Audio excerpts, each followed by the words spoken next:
سریا تسبیح دې ساکونه دی بچیا پسو دا ته والی بچی کوم یو والی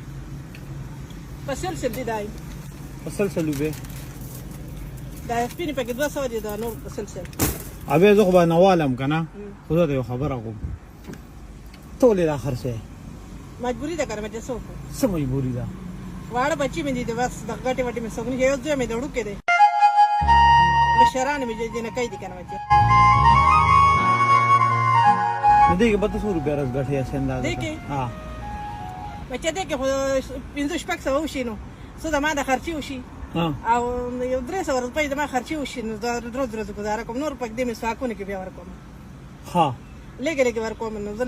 لګره سودا راوړم سو کوم چې مجبوری ده تر کوم ځای زه د وټینری ما بچی ابه زه خبرو کوم تاسو نه سم ته بچی مې غټ نشته کنه نشته بچی زه غټ بچی شوم زه غټ شوم زه دا تسبیح نه دي دا جنا ټول علما نور خو ځات نه شم کول خو یو د مدر کول شم دا برال د سوره راځول دا بچت بس خپل ریټ وای نه زونه پیګم ها دې کنه پیسې دا سره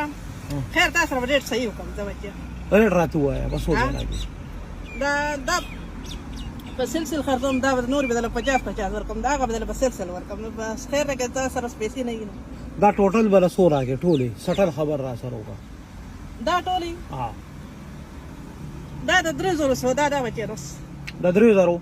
او دا مسواکونه رسولي دا مسواکونه دي دا د شپږ سو او سو شوي 3000 او شپږ سو روپۍ شوي زالاري بچا کا خدای دې عمر ډېر کا بچي الله دې دوړ جان خسته کا الله دې کاروبار کې برکت واچو بچي او چې دا کارو کوم به